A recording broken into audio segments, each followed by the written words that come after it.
paling berharga adalah keluarga. Karena yang paling indah adalah keluarga. Luar biasa, kasih tepuk tangan buat semuanya. Saya Dr. Jari Putra mengucapkan pamit. Wabillahi taufiq wal hidayah. Wassalamualaikum warahmatullahi wabarakatuh. Hai semuanya, dukung terus channel ini dengan cara klik tombol subscribe, like, dan share dalam hitungan 5, 4, 3, 2, 1. Terima kasih dan selamat termotivasi.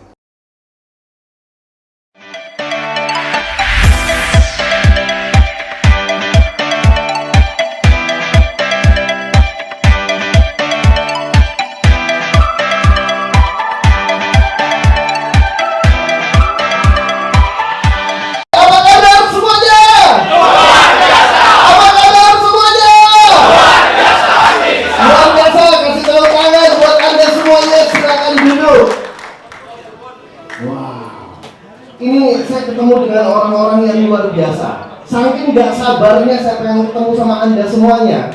Anda semuanya masih di kamar. Saya sudah ready di sini karena saya sudah gak sabar pengen memotivasi orang-orang hebat seperti Anda. Kasih tepuk tangan dong buat Anda semuanya. Hari ini, malam ini, saya akan memberikan Anda motivasi dengan tema Be the best version of you.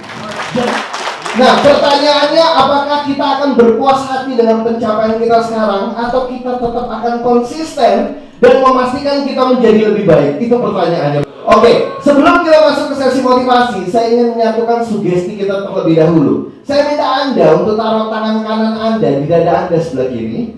Taruh tangan kanan Anda di dada Anda sebelah kiri. Tundukkan kepala Anda serta pejamkan mata Anda sejenak.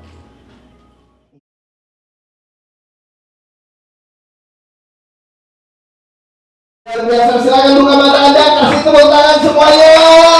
Luar biasa. Nah, kenapa sih di dalam setiap seminar motivasi saya, itu saya selalu menginginkan komunikasi dua arah dari Anda? Karena kenapa? Ketika Anda memberikan komunikasi dua arah di dalam setiap komunikasi, maka sel-sel saraf Anda akan terpicu untuk menyerap materi lebih banyak. Oke? Nah, cuma pertanyaannya, banyak sekali orang ikut seminar, banyak sekali orang ikut event motivasi, banyak sekali orang ikut workshop dan pelatihan ini itu dan sebagainya. Tetapi ada yang pulang bawa manfaat dan ada juga yang pulang nggak bawa apa-apa. Betul? Banyak yang lihat seperti itu.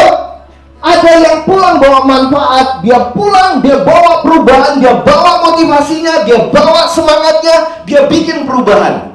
Tapi ada juga datang ke seminar motivasi, bahkan mungkin sertifikasinya udah banyak, udah tebal banget, tapi pulang nggak bawa apa-apa dan hidupnya nggak diubahkan. Mau tahu kenapa? Mau tahu kenapa? Karena terkadang kita lupa untuk mengosongkan gelas kita. Manusia tidak akan mungkin maju kalau dia lupa mengosongkan gelasnya. Mengosongkan gelas itu maksudnya kita merendahkan hati kita. Kita terus mau belajar, kita rendahkan kembali hati kita. Betapa indahnya hidup kita kalau setiap hari kita mau dibina, mau dibentuk, dan mau belajar secara terus-menerus. Belajar itu bukan hanya pas masa sekolah, betul? Tetapi di dunia kerja, sama siapapun, sama atasan, sama bawahan, sama rekan kerja, kita harus terus-menerus mau belajar, betul? Barulah kita mampu menjadi manusia yang lebih baik. Itulah kenapa banyak orang yang sudah bekerja, mungkin tahunnya lama, tapi dia stuck begitu-begitu saja. Pernah lihat orang seperti itu? Sudah 5-10 tahun kerja, tapi karakternya masih seperti itu. Pernah lihat orang seperti itu? Karena kenapa kita lupa merendahkan hati kita? Teman-teman, kalau kita mau maju, kalau kita mau menjadi manusia yang lebih baik, jangan lupa untuk merendahkan hati kita. Jangan lupa untuk selalu menghargai setiap kesempatan yang Tuhan berikan. Ketika kita sedang enak-enak menikmati nikmat yang sedang Tuhan berikan saat ini, sadarkah kita di luar sana banyak sekali, ribuan orang bahkan jutaan orang masih mencari pekerjaan? Betul? Betul? Sadarkah kita ketika kita meremehkan tanggung jawab yang kita miliki saat ini, banyak sekali orang yang di luar sana yang menangis ingin mendapatkan apa yang kita dapatkan. Masih wajarkah kita mengeluh? Banyak sekali orang ingin maju, tapi tiap hari kerjaannya mengeluh terus. Pernah lihat orang seperti itu? Pernah. Ada? Ada, pasti ada. Dan rata-rata saya tidak pernah lihat orang yang suka mengeluh hidupnya akan maju. Betul? Orang yang suka mengeluh hidupnya pasti stuck. Kemajuannya akan stuck dan begitu-begitu saja. Tetapi saya yakin hari ini dan selama-lamanya akan mampu meningkatkan kinerjanya secara terus-menerus. Kasih tepuk tangan dong buat Anda semuanya. Nah, di dalam setiap seminar saya pasti akan melakukan beberapa pergerakan. Karena berdasarkan penelitian seorang profesor yang bernama Profesor Maren Diamond, ini tidak apa-apa, saya singkat-singkat saja materi kita karena waktu kita sangat singkat malam ini. Ada seorang profesor bernama Profesor Maren Diamond melakukan penelitian tentang otaknya Albert Einstein. Jika kita menerima materi, semua dari kita harus mempraktekkannya. Semua dari kita ketika kita menerima materi, kita harus apa? Mempraktekkannya. Berarti Anda, setelah Anda menerima materi, nantinya pulang dari sini langsung bawa perubahan. Siap untuk melakukan perubahan? Siap untuk menjadi yang lebih baik? Oke, apa kabar semuanya? Luar biasa. Masih belum semangat semuanya dong? Apa kabar semuanya? Luar biasa. Iya, kasih tepuk tangan buat semuanya. Saya pengen nanya, orang yang sukses itu orang yang semangat apa yang loyo? Yang semangat apa yang loyo? Yang semangat. Gak ada orang yang maju ketika kita bertanya, dia pun malas-malas jawabnya. Halo Pak, apa kabar hari ini? Ya gitulah. Pernah lihat orang maju seperti itu? Gak ada. Kalaupun maju, gak ada artinya, gak ada nilainya. Betul? Kalaupun ada, nilainya kurang. Benar? Yes. Harus semangat. Saya minta malam ini teman-teman semuanya ikut bersemangat bersama-sama dengan saya. Boleh ya? Oke. Di dalam setiap seminar motivasi saya selalu melakukan beberapa pergerakan. Mata Anda semuanya, pejamkan mata Anda, satukan kelopak atas dan kelopak bawah Anda. Tanamkan di dalam diri Anda bahwa perubahan akan terjadi di dalam hidup Anda.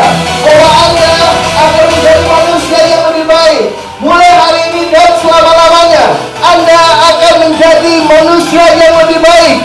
Dengarkan apa-apa dari saya. Dalam hitungan 1, 2, 3. Langsung bangkit. Angkat tangan yang atas. Semua tangan yang terangkat. Anda akan menjadi manusia yang lebih baik. Dalam hitungan 1, 2, 3. Kasih tepuk tangan, luar biasa. Gimana rasanya? Gimana rasanya, lebih segar?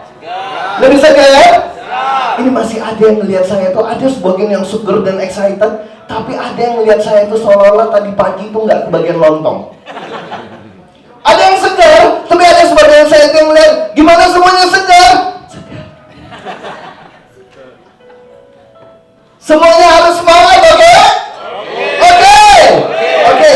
Nah, sebelum saya itu setiap kali mau mulai motivasi, saya selalu mencoba sesuatu. Saya pengen menyatukan sugesti Anda terlebih dahulu. Saya pengen coba dulu.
Iya. Iya. Oke. Iya. Langsung. Kamu yang ngomong tadi ya? Kamu yang ngomong kan? Ya oke. Ada yang bilang sapi minum susu. Manusia terlalu mudah terpola. Kalau polanya baik, udah. Nanti kita bahas. Masalah susu panjang ya, sampai tengah malam bahasnya. Iya, saya juga suka susu. Iya, susu sapi ya. Nah, manusia terlalu mudah terpola. Kalau polanya baik tidak apa-apa. Tapi kalau pola yang terpola di dalam lingkungan pekerjaannya tidak baik, dan itu terjadi bertahun-tahun, dan kita tidak sadar apa yang akan terjadi, yang rugi siapa? Selain instansi, yang dirugikan itu adalah kita dan orang yang sedang kita layani, betul? Pola kerja itu sangatlah menentukan. Jadi ada 3 tipe di sini. Ada 3 tipe tadi yang saya perhatikan. Tipe yang pertama, ketika saya tanya putih. Sapi minum apa? Dia cepat sadar, walaupun dia suaranya lumayan kenceng juga. Tadi ada yang cepat sadar, air katanya. Luar biasa, kasih tepuk tangan dulu. Tipe orangnya dia cepat sadar, walaupun dalam keadaan seperti apapun dia cepat sadar. Tipe yang kedua, putih. Sapi minum apa? Susu. Gitu. Udahlah salah ngotot. Ini tipe yang kedua. Dan setelah itu saya bertanya lagi, sapi minum apa? Saya pengen pastiin, karena ada yang ngomong air, dia mulai agak sadar. Dia mulai agak sadar. Tipe yang kedua adalah tipe kalau dia ditaruh di lingkungan yang benar, dia jadi benar. Kalau ditaruh di lingkungan yang nggak benar, dia jadi nggak benar. Jadi dia bersifat abu-abu. Dia bisa jadi baik, dia bisa jadi nggak baik, tergantung lingkungannya. Yang paling parah itu tipe ketiga. Paling parah. Saya tanya waktu itu, putih. Sapi minum apa? Susu. Dalam susu tangannya kayak gini, kayak berhadapan sama sapi. Susu gitu ya, kayak diperas susu sapi sama dia. Sapi minum apa? Susu. Sapi minum apa? Susu. Akhirnya saya mundur, yang waras ngalah ya.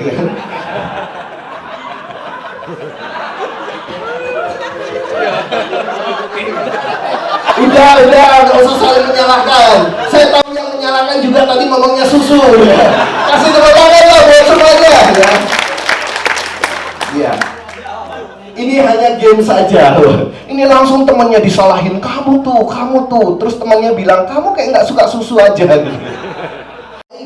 Semua dari kita ingin menjadi yang terbaik, betul? Semua dari kita ingin menjadi lebih baik. Semua dari kita ingin menjadi lebih baik. Cuman terkadang berkata, Pak, saya nggak bisa Pak menjadi yang terbaik. Saya seperti ini aja udah stres ya Pak. Saya kerja seperti ini aja udah sepertinya kayaknya saya pengen nyerah Pak. Saya nggak bisa untuk menjadi yang lebih baik lagi. Teman-teman bisa. Saya katakan apa? Bisa. Kita bisa menjadi yang terbaik. Syaratnya yang pertama adalah change, perubahan. Syaratnya yang pertama adalah apa? Change, yaitu perubahan. Moto kehidupan saya sangat simpel sekali. If you can change the way you think, you can change your life. Kalau Anda mampu mengubah pola pikir Anda, maka kehidupan Anda akan diubahkan. Segala sesuatu itu berawal dari mindset.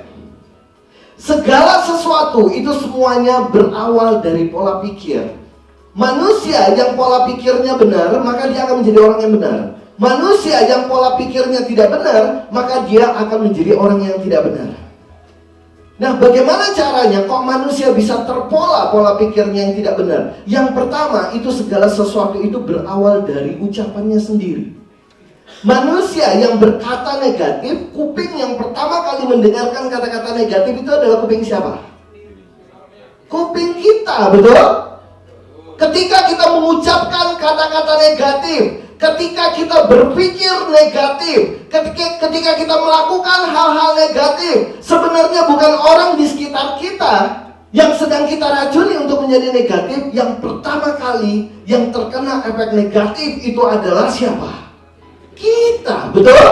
Ketika saya ngomong positif, kuping yang pertama kali mendengarkan omongan positif itu adalah kita juga, betul? Ketika kita berkata negatif, kuping yang pertama kali mendengarkan kata-kata negatif adalah kita, betul? Akhirnya kita mempola diri kita sendiri untuk menjadi tidak baik. Itulah kenapa setiap hari kita harus mau terus-menerus, jangan pernah bosan berkata yang baik-baik, melihat yang baik-baik, berbicara yang baik-baik, melakukan hal-hal yang baik-baik. Banyak saya melakukan research di BUMN, itu banyak sekali orang yang melakukan yang namanya gap. Yang namanya apa? Gap. Ada gap di antara kita. Kenapa? Why ini semuanya terjadi? Itu rata-rata kalau saya melakukan interview, ada gap. Bahkan ada yang bikin WAG tersendiri. Pernah lihat seperti itu? Pernah? Pernah. Malahan ada yang menamakan WAG-nya WAG cibi-cibi gitu. Khusus dibuat hanya untuk ngomongin orang lain. Pernah lihat grup seperti itu? Pernah, dalam hati saya pun bikin, Pak. Itu yang membuat kita terpisah dari teman-teman kita. Terkadang kita banyak sekali melakukan hal-hal yang tidak produktif, yang akhirnya menyebabkan kejatuhan diri kita sendiri. Tanpa kita sadari, ketika kita ngeluh tentang perusahaan, ketika kita selalu ngeluh tentang target, ketika kita selalu ngeluh tentang atasan, bawahan, rekan kerja kita, akhirnya diri kita sendiri terpola untuk selalu mengeluh dan lupa untuk mencari solusi. Kenapa orang tidak maju? Karena kita terkadang terlalu fokus terhadap masalah, kita lupa bahwa solusi, pasti ada solusi di setiap permasalahan, betul? Pasti ada jalan keluar dari setiap permasalahan. Pertanyaannya, adakah kita mau mencari solusi atau kita tidak mau? Karena tidak ada kata yang tidak bisa. Yang ada hanyalah kata-kata tidak mau. Betul? Segala sesuatu itu mungkin. Everything is possible. Tapi bagaimana caranya kita mau meyakini bahwa kita memiliki potensi tanpa batas di dalam diri kita? Saya selalu berkata seperti ini setiap kali saya memberikan motivasi. Realize the unlimited power in you. Sadari kekuatan tanpa batas yang Anda miliki. Terkadang manusia tidak menyadari dia memiliki potensi. Akhirnya, ketika dia tidak menyadarinya, dia tidak menggunakan potensinya. Setelah dia tidak menggunakan potensinya, dia akan menyia-nyiakan harinya. Setelah dia menyia-nyiakan harinya tanpa dia sadari, tahun demi tahun berjalan, akhirnya hanya mendatangkan kesia-siaan. Akhirnya dia tidak menjadi maju. Dan ketika pola pikir sudah salah, maka yang kedua adalah yang akan dipengaruhi adalah karakter. Adalah apa teman-teman? Karakter. Karena orang yang memiliki pola pikir tidak sehat, karakternya pasti tidak sehat. Betul? Ucapannya pasti tidak sehat. Betul? Setiap hari aktivitasnya pasti tidak sehat. Betul? Tontonannya pasti tidak sehat. Betul? Aktivitasnya tidak akan menjadi sehat. Karena kenapa? Pola pikirnya, mindsetnya sudah tidak sehat. Jadi segala sesuatu terpola dari pikiran kita. Wow, ini luar biasa sekali. Kalau kita mampu mempola pikiran kita, maka kita akan mampu menjadi manusia yang lebih baik. Kalau kita mampu mempola pikiran kita, maka kita akan memiliki karakter yang berkualitas. Kenapa sih Dr. Rizaldi karakter itu sangat penting? Yes, karakter menentukan kelasnya seseorang. Kelas seseorang bukan diukur dari jabatan, bukan diukur dari uang, tetapi dari karakter seseorang itu, betul? Kelasnya seseorang bukan ditentukan sekali lagi dari jabatan maupun uang. Kelas seseorang itu ditentukan dari karakternya. Bagaimana cara dia menghargai apapun amanah yang dia berikan saat ini. Bagaimana cara dia menghargai posisi yang didapatkannya saat ini. Kita nggak perlu nunggu harus jadi pimpinan dulu kita baru benar. Pernah lihat orang seperti itu? Nantilah kitanya hanya staf biasa, ngapain kita benar-benar kerja? Pernah lihat orang seperti itu? Gak akan maju-maju. Apapun posisi kita, dimanapun kita ditempatkan, apapun yang terjadi, berikan yang terbaik. Kerja adalah ibadah, betul? Kerja adalah ibadah. Kalau kita menganggap pekerjaan ini adalah ibadah, do your best and be the best. Lakukan yang terbaik, teman-teman. Dan gak ada salahnya dengan menjadi yang terbaik. Tidak ada yang rugi dengan menjadi yang terbaik. Dengan menjadi yang terbaik, maka peluang terbaik ada di depan Anda. Tetapi kalau Anda tidak mau menjadi yang terbaik, tentu peluang yang diberikan sama Tuhan juga akan sesuai dengan apa yang Anda lakukan, betul? Karena saya tidak pernah melihat hasil itu mengkhianati proses. Kalau hasilnya belum benar, ada yang salah dengan prosesnya. Berarti ada tanda tanya di sana. Ada apa dengan proses yang saya lalui? Apa yang saya lakukan sehingga hidup saya begini-begini terus? Pasti ada yang salah. Karena saya belum pernah melihat hasil mengkhianati proses. Jadi lakukan yang terbaik dan berikan yang terbaik yang Anda bisa. Oke? Oke, ada yang kurang nih. Ketika saya bertanya kepada Anda, sampai di sini bisa dimengerti, Anda menjawabnya bisa. Oke? Sampai di sini masuk akal. Anda ambil tangan Anda seperti ini dan tepuk-tepuk kepalanya dan berkata masuk akal. Boleh? Boleh? Oke, sini bisa dimengerti? Bisa. Masuk akal? Masuk akal. Luar biasa, kasih tepuk tangan buat Anda semuanya. Nah, setelah pola pikir kita sudah dipola dengan pola pikir yang benar, karakter kita juga menjadi karakter yang berkualitas. Secara otomatis, orang yang karakternya berkualitas pasti komit terhadap pekerjaan. Betul? Orang yang karakternya berkualitas, apapun kesulitan di lapangan, dia akan pastikan dia berikan yang terbaik. Itu makanya ada dua perbedaan antara berserah dan menyerah. Ada dua perbedaan antara orang menyerah dan berserah. Orang yang menyerah, dia tidak melakukan apa-apa dan dia serahkan segala-galanya. Tetapi ada orang yang sudah melakukan yang terbaik, sudah dia lakukan yang terbaik, dia sudah berusaha maksimal, baru dia berserah kepada Tuhan. Sekarang saya mau tanya, yang namanya gangguan itu pasti ada penyebabnya, betul? Yang namanya gangguan di lapangan itu pasti ada penyebabnya, betul? Gak mungkin hantu, betul? Masih ada yang percaya sama hantu? Masih? Gak ada. Semuanya pasti dari kita, pasti bisa terdeteksi dari sistem maupun kita lihat secara langsung, betul? Yang namanya gangguan itu bukan berasal dari hantu, teman-teman. Yang namanya gangguan itu pasti berasal dari apapun itu. Mungkin ada alat-alatnya yang rusak atau apapun. Segala sesuatu pasti ada sumbernya, pasti ada alasannya. Cuma pertanyaannya, apakah kita mau benar-benar mencarinya atau tidak? Maukah kita meminimalisir? Maukah kita meletakkan diri kita sebagai customer, teman-teman? Maukah kita meletakkan diri kita sebagai customer? Maukah kita meletakkan customer itu sebagai keluarga kita, anak kita, pasangan kita? Betul? Ada tanggung jawab yang besar sekali di tangan Anda saat ini. Ada tanggung jawab yang sangat besar sekali di tangan Anda saat ini. Begitu ada gangguan, kita tidak tahu yang namanya customer kita. Mungkin anaknya lagi kecil, anaknya sedang sakit, orang tuanya lagi sakit. Jika itu terjadi sama keluarga kita, apakah kita tidak bersusah hati, teman-teman? Pasti kita bersusah hati.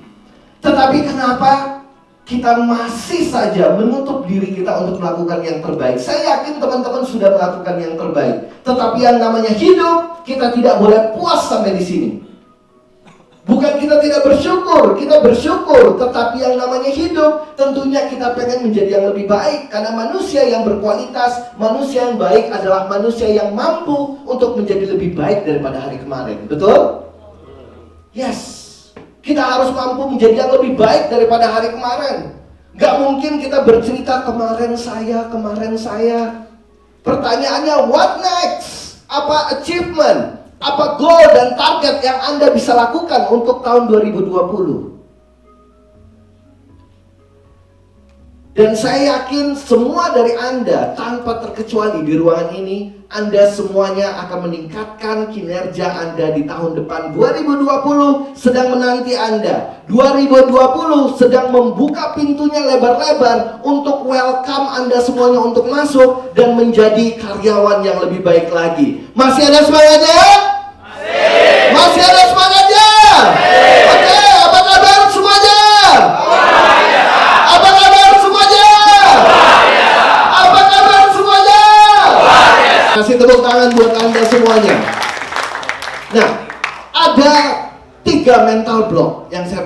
katakan, kenapa orang tidak bisa maksimal di dalam pencapaiannya? Yang pertama, pola pikir yang negatif. Respon yang negatif. Respon itu sangat menentukan, betul? Pelayanan itu berbicara tentang quick respon. Bagaimana cara kita memberikan respon yang terbaik. Bagaimana sebelum keluhan terjadi kita sudah mengantisipasinya. Harus ada backup plan di dalam pelayanan, betul? Kita harus mampu menjadi yang terbaik dengan melakukan yang terbaik, dengan memberi respon tercepat yang kita bisa. Ini bukan saatnya untuk menyalahkan atas, bawah, kiri, dan kanan kita. Semuanya kembali ke dalam diri kita. Ketika kita sedang diberikan amanah oleh Tuhan, pekerjaan ini adalah amanah oleh Tuhan, betul? Pekerjaan ini adalah ibadah.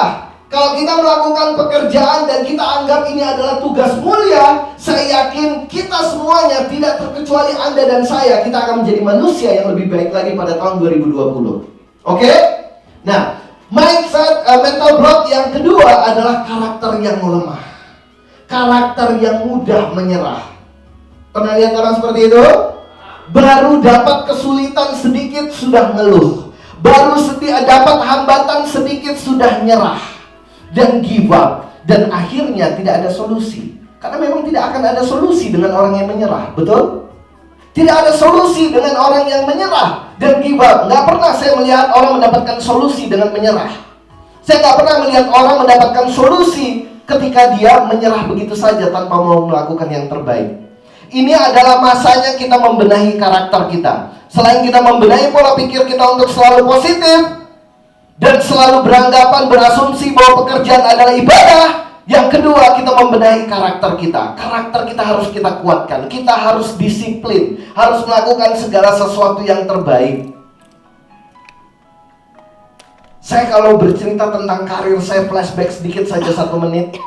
Saya di Kuala Lumpur itu sebelum orang taunya, oh Dr. Rizaldi itu direktur untuk 3 area negara. Saya dulunya hanya tukang sapu, Pak, di hotel. Saya ini dulu tukang sapu. Saya mampu menjadi direktur untuk 3 area negara. Yang saya pegang ini 3 ini. Mindset saya benahi, karakter saya benahi, dan yang ketiga, saya bertanggung jawab dengan pekerjaan saya. Karena saya beranggapan ini adalah ibadah.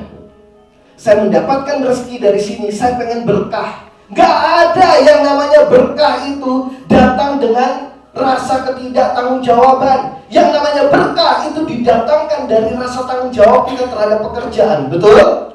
Kalau kita bertanggung jawab terhadap pekerjaan, percaya kata saya teman-teman, berkah akan datang ke hidup Anda. Kebaikan akan datang ke kehidupan Anda. Rezeki yang Anda berikan untuk keluarga Anda akan ada berkahnya di sana. Ada berkahnya di dalam setiap rezeki. Kalau kita melakukannya dengan yang terbaik, ada berkahnya di sana. Kemudahan, kebaikan bukan hanya untuk Anda, tetapi untuk keluarga Anda, untuk pasangan Anda, untuk keturunan Anda besoknya juga akan mencicipi berkahnya. Percaya kata saya. Kalau kita mau melakukan yang terbaik, akan banyak sekali berkah yang kita dapatkan dalam hidup kita. Berikan yang terbaik. Tidak ada rugi, tidak ada yang rugi dengan menjadi yang terbaik. Kita harus mampu memberikan yang terbaik.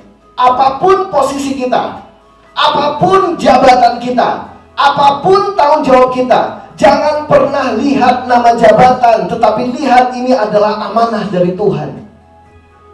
Kita lihat ini sebagai amanah yang dititipkan Tuhan dalam hidup kita saat ini untuk mencari berkah dan rezeki untuk keluarga. Kalau mindset kita seperti itu, percaya kata saya teman-teman, kita akan memberikan yang terbaik. Jangan lupa berdoa. Setelah Anda memberikan yang terbaik, berdoa sama Tuhan, minta kekuatan. Betul? Setelah kita melakukan yang terbaik, serahkan sama Tuhan. Itu urusannya Tuhan setelah kita memberikan yang terbaik. Tapi berikan dulu yang terbaik. Jangan berserah belum pada masanya. Tapi berserahlah ketika Anda memang sudah memberikan yang terbaik. Tuhan, saya sudah memberikan yang terbaik. Hasilnya aku serahkan kepadamu. Barulah kita benar-benar melakukan pekerjaan seperti kita melakukan ibadah. Dan percaya kata saya teman-teman, hidup kita akan menjadi hidup yang indah. Hidup kita akan indah. Keluarga kita akan akur, berkahnya luar biasa ketika kita melakukan pekerjaan itu dengan sungguh-sungguh, berkahnya teman-teman, percaya kata saya, luar biasa. Silakan buktikan. 2020 Anda lakukan yang terbaik, rasakan berkahnya akan Anda tuai pada 2021. Apa yang Anda tabur, itu yang akan Anda tuai, betul? Apa yang kita lakukan, besoknya itu yang akan kita makan. Semuanya itu akan kembali ke dalam diri kita. Jadi ada 3 mental block. Yang pertama, pola pikir yang negatif. Yang kedua, karakter yang lemah. Yang ketiga, tidak bertanggung jawab. Siap untuk membuang ketiga mental block ini? Siap? Siap? Oke, saya minta untuk berdiri dulu semuanya. Berdiri dulu semuanya. Kita buang ketiga mental block ini. Oke? Oke. Semuanya berdiri dan menghadap ke saya. Semuanya berdiri dan menghadap ke saya. Oke? Angkat tangannya seperti ini. Angkat tangannya seperti ini dan berkata bersama-sama dengan saya. Ada 3 mental block. Kami siap untuk membuangnya. Lihat tangan kiri. Pola pikir yang negatif. Pola pikir yang tidak maju. Lihat tangan kanannya. Pola pikir yang positif. Pola pikir yang maju. Cium tangan kanannya. Lihat tangan kirinya. Karakter yang lemah. Karakter yang tidak mau dibentuk. Karakter yang tidak mau merendahkan hatinya. Lihat tangan sebelah kanan. Karakter yang kuat. Karakter yang berkelas. Karakter yang disiplin. Karakter yang bijaksana. Cium lagi tangan kanannya. Lihat tangan sebelah kirinya. Tidak bertanggung jawab. Tidak amanah. Lihat tangan sebelah kanan. Bertanggung jawab. Amanah. Siap memikul amanah. Cium tangan kanannya kencang-kencang. Kasih temannya sebelah kanan. Bilang.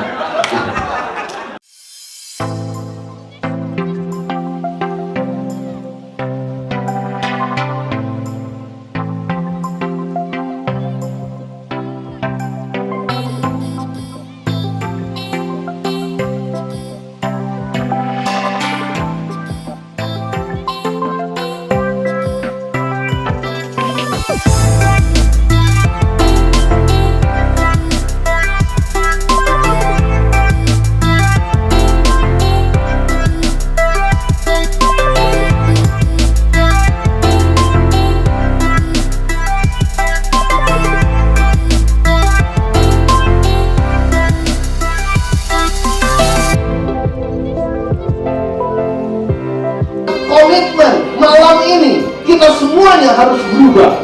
Anda dan saya, kita akan menjadi manusia yang lebih baik tahun 2020, teman-teman. Percaya kita bisa. Percaya kita bisa. Percaya kita bisa, teman-teman. Kita mampu dan bisa menjadi manusia yang lebih baik. Teman-teman, ingat pesan saya. Mimpi hanyalah wacana belaka tanpa tindakan yang nyata. Pulang dari gathering ini, pulang dari tempat ini, Anda lakukan perubahan di tempat Anda bekerja. Pulang dari pertemuan ini, Anda bikin terobosan baru. Anda bikin sesuatu yang extraordinary, sesuatu yang di atas rata-rata, sehingga Anda dimampukan untuk menjadi manusia yang lebih baik. Ingat, hidup hanya sekali. Saya nggak pernah lihat orang hidupnya 3, 4, 5 kali. Hidup hanya sekali. Kalau kita sadar hidup hanya sekali, do your best and be the best. Lakukan terobosan, lakukan segala sesuatu yang bisa. Lakukan yang terbaik. Tidak ada ruginya dengan menjadi yang terbaik. Siap untuk menjadi yang terbaik? Siap untuk menjadi yang lebih baik? Apa kabar semuanya? Apa kabar semuanya? Luar biasa. Kasih tepuk tangan buat semuanya. Saya Dr. Rizal Putra mengucapkan pamit. Hai semuanya, dukung terus channel ini dengan cara klik tombol subscribe, like, dan share dalam hitungan 5, 4, 3, 2, 1. Terima kasih dan selamat termotivasi.